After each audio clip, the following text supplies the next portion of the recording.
ఒక మిస్కన్సెప్షన్ ఉండింది సార్ నాకు. అంటే వాల్ పోస్టర్ మీరు బ్యానర్ స్టార్ట్ చేసినప్పటి నుంచి ఉంది ఒక మిస్కన్సెప్షన్ నాకు. దాన్ని ఇప్పుడు కన్ఫెస్ చేయాలి. మీకు కన్ఫెస్ చేయాలి. మీతో పాటు to all the aspirants out there budding people ఒక కన్ఫెషన్ సార్ ఇది. నా మిస్కన్సెప్షన్ ఏంటంటే వాల్ పోస్టర్ సినిమా నాని గారు ప్రొడ్యూసర్ అయ్యారు. ఓకే. ఇప్పటివరకు అంటే నేను ఈ బ్యానర్లోకి రావడానికి ముందు వరకు వచ్చింది ఇద్దరు డైరెక్టర్లు, ప్రశాంత్ వర్మ గారు, శైలేష్ గారు. వీళ్ళిద్దరు ఎవరు? కీర్తి గారు ఇదే మ్యాటర్ ఇదే. ప్రశాంత్ వర్మ హీఈస్ సమ్వేర్ అంటే సంథింగ్ వెల్ ఆఫ్. ఫస్ట్ ఒక షార్ట్ ఫిల్మ్ చేసినప్పుడు సైలెంట్ మెలోడీ అని ఒక షార్ట్ ఫిల్మ్ చేసేటప్పుడు that was produced by Sandeep Kishan. Sandeep Kishan గారు హీరోగా రారా కృష్ణయ్య సినిమా చేస్తున్నప్పుడు ఆ రారా కృష్ణయ్యకి నేను ఏడి మా సెట్లో ఆయన షార్ట్ ఫిల్మ్ చూపించి నేను ప్రొడ్యూస్ చేశాను ఇది short film, it was going like something else and this guy Prashant Varma మామూలుడు కాదని చెప్పి మా సెట్లో మాట్లాడుతున్నాడు. And he was seen as a director in Wall Poster cinema.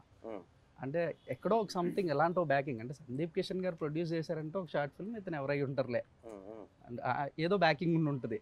So ఎక్కడో బ్యాకింగ్ నుంచి వస్తే ప్రశాంత్ వర్మ. ఓకే. ఆ తర్వాత చూస్తే శైలేష్ గారు హీఈస్ ఫ్రమ్ సిడ్నీ, ఆస్ట్రేలియా. ఓహో ఓకే. ఏదో ఎంతో కొంత బ్యాకింగ్ పట్టుకొని వస్తే తప్ప వాల్ పోస్టర్లోకి లేదులే ఎంట్రీ. ఆస్ట్రేలియా కూడా బ్యాకింగేనా? ఆస్ట్రేలియా పాస్పోర్ట్ అంటే సంథింగ్ ఏదో ఏదో మైండ్ లో వస్తే అక్క బ్లడ్ రిలేటెడ్. ఓహో ఓకే.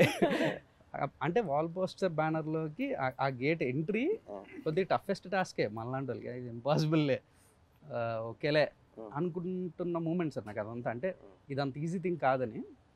కానీ ఎందుకో స్క్రిప్ట్ మొత్తం ఫినిష్ అయిపోయిన తర్వాత దర్శక్ కూడా నేను కథ అయిపోయిన తర్వాత కథ నరేషన్ ఇచ్చిన తర్వాత నాకు ఎందుకు అనిపించిందో తెలియదు. అన్న ఈ సినిమాకి ఎందుకో వెనకాతల నాన్నగారు పేరుంటే బాగుంటుంది అనిపిస్తుందన్న, ఇది నాన్నగారు ప్రొడ్యూస్ చేస్తే బాగుంటుందని నాకు అనిపిస్తుంది అని అన్న. ఎందుకన్నా తెలియదు. అరే నాని అన్న తప్ప ఎవరు ప్రొడ్యూస్ చేసినా బాగోదురా అన్నాడు. From then he is trying to reach you. తర్వాత వచ్చేసాను, నేను వచ్చాను, చెప్పాను, సినిమా చేశాను. నౌ నాకు అప్పుడున్న మిస్కన్సెప్షన్ అంతా అబద్ధం, అదంతా ఫాల్స్. ఇది నేను చెప్పాలనుకుంటున్నాను ఇప్పుడు ఆల్ ది ఆస్పిరెంట్స్ అండ్ మీకు.